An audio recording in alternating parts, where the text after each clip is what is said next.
Hi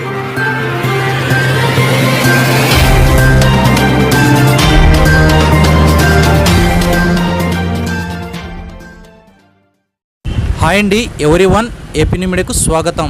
ఎమ్మిగనూరులో జోరందుకున్న TDP ప్రచారం.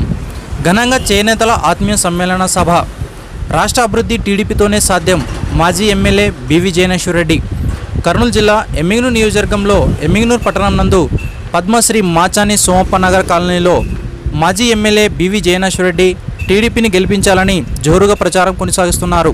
అనంతరం మాజీ ఎమ్మెల్యే బివి జయనేశ్వరరెడ్డి మాట్లాడుతూ టీడీపీని గెలిపిస్తే సూపర్ 6 పథకాలను అమలు చేస్తామని, రాష్ట్ర అభివృద్ధి సంక్షేమం టీడీపీ జాతీయ అధ్యక్షులు నారా చంద్రబాబుతోనే సాధ్యమని, ఎమ్మిగనూరు నియోజకవర్గ ప్రజలందరూ సైకిల్ గుర్తుకే ఓటు వేసి శ్రీ నారా చంద్రబాబు నాయుడును ముఖ్యమంత్రి చేయాలని ఆయన పిలుపునిచ్చారు.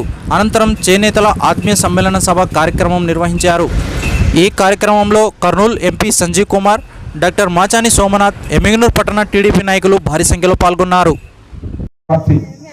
స్వర్గీయ విశ్వవిఖ్యాత సార్వభౌమ నందమూరి తారక రామారావు గారు పార్టీ స్థాపించిన తర్వాత పద్మశ్రీ మాచాని సోమప్ప గారికి నిజమైన వారసులుగా నా తండ్రి బివి మోహన్ రెడ్డి గారు ఈ ఎమ్మెల్యేలు నియోజకవర్గానికి అభివృద్ధి ప్రదాతలంటే మొట్టమొదటిసారి పద్మశ్రీ మాచాని సోమప్ప గారి పెద్దలు వారు చూపించిన దానిని తెలుగుదేశం పార్టీ అధినేత నారా చంద్రబాబు నాయుడు గారు నందమూరి తారక రామారావు గారి ఆశీర్వాదంతో ఈ ఎమ్మెల్యేలు నియోజకవర్గంలో ప్రతి ఒక్క అభివృద్ధిని కొనసాగించడం, అదే రోజు నా తండ్రి బివి మోహన్ రెడ్డి గారు కొనసాగించడం జరిగింది.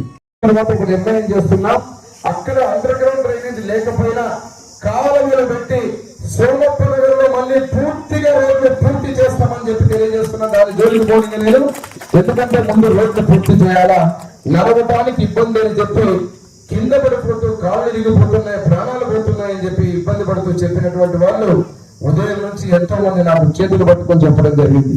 ఈ రోజు ఒక్కసారి విషపు చుక్క తీసుకుంటే మరణించడం తథ్యం, అది తప్పదు.